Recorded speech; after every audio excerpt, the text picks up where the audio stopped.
Know that seatbelts have been around since the mid-1800s? Hi, my name is Mary, and I am here today to inform you about the history and the laws pertaining to seatbelts. As a survivor of a near-fatal automobile accident, I am here to also inform you that seatbelts do save lives. To begin with, I'd like to go over the history of seatbelts with you. According to the AAA Association, Sir George Cayley, a wealthy landowner in Yorkshire, England, invented the first seatbelt way back in the 19th century. Cayley was highly interested in aerodynamics and the principles of flight. He is credited with building the first successful manned glider, a half-century before Orville and Wilbur Wright took to the air.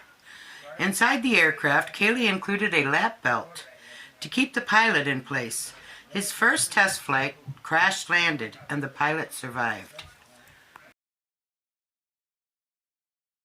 February 10, 1885, the first seatbelt patent was granted. New York City resident Edward J. Claghorn was awarded the first U.S. patent for a vehicular seatbelt. It was originally devised in order to keep tourists safe as they rode in the taxis. The seatbelt looked more like a present-day climbing harness consisting of a strap and used hooks to secure a rider to the seat. This is an image of the first patented seatbelt in the mid-1800s in the United States. In 1922, the seatbelt comes to the Indy 500 by Barney Oldfield, a racing pioneer and the first person to drive 60 miles an hour.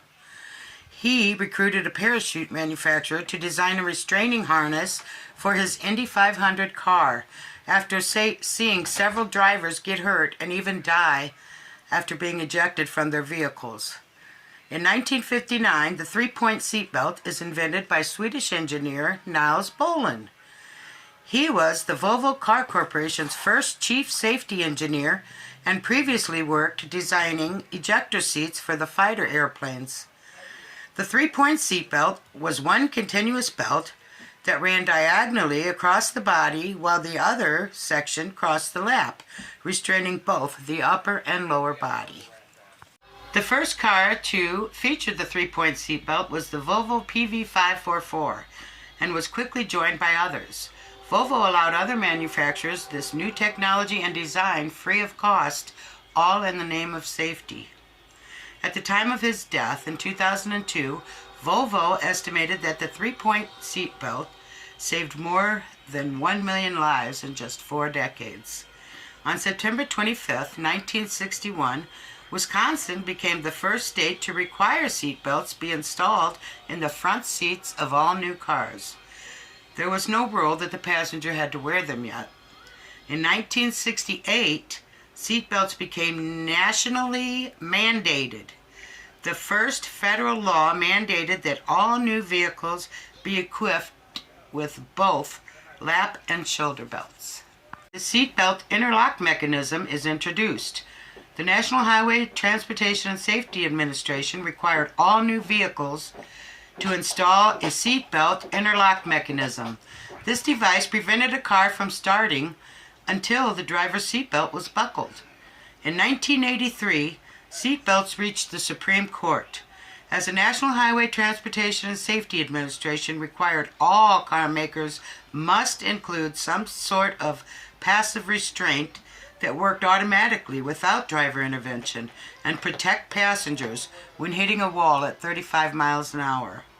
In 1984, New York becomes the first state to require front seat riders to wear seat belts. This bill went into effect on January 1st of 1985 and required only front seat passengers to wear seat belts. A fine of $50 was in place for noncompliance. According to documents from the Purdue Library, all states had laws requiring seatbelt use for drivers and front seat occupants by 1996, except for New Hampshire.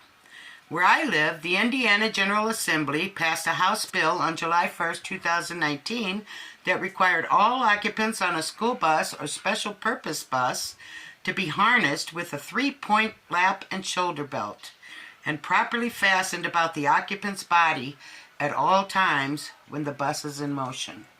The National Highway Transportation and Safety Administration also provides recommendations when selecting a child car seat that include 1. Selecting a car seat based on the child's age and size. 2. Making sure that the seat fits properly in the vehicle. 3. Using the car seat at all times. 4. Referring to manufacturer's instructions and vehicle's owner's manual on how to properly install safety seats. 5. Keep child in car seats as long as possible. 6. Change car seats with the child's growth and age as required.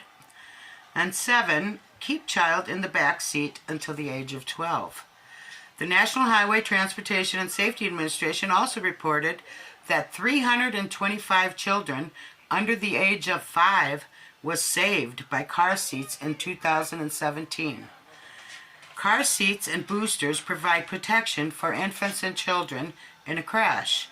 Yet car crashes are a leading cause of death for children ages 1 to 13. State seatbelt laws are divided into two categories, which are primary and secondary, according to the Governor of Highway and Safety Administration. Primary seatbelt laws allow law enforcement officers to ticket a driver or passenger for not wearing a seatbelt without any other traffic offense taking place. Secondary seatbelt laws states that law enforcement officers may issue a ticket for not wearing a seatbelt only when there is another citable infraction. New Hampshire has neither a primary or secondary law for adults in any seat, although the state does have a primary child passenger safety law that accounts for all passengers under the age of 18.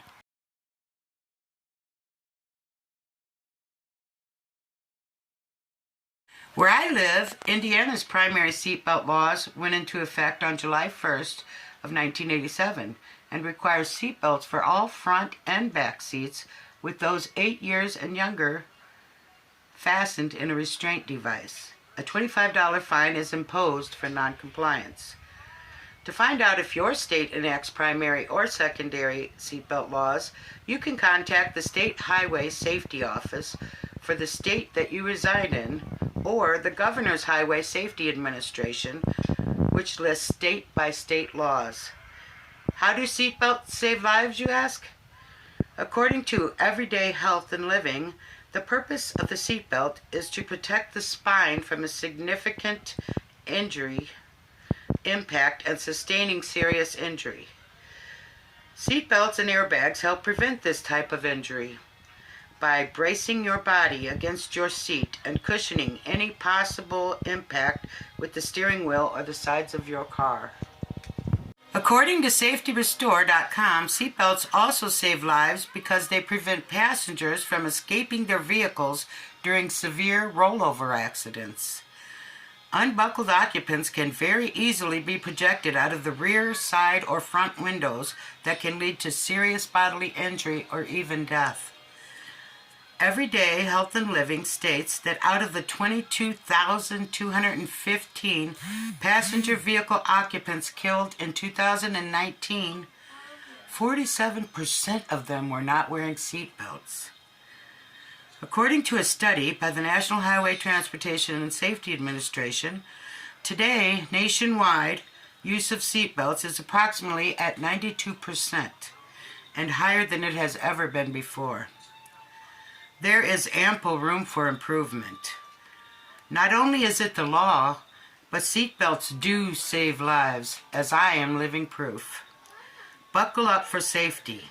Your life is irreplaceable. Thank you.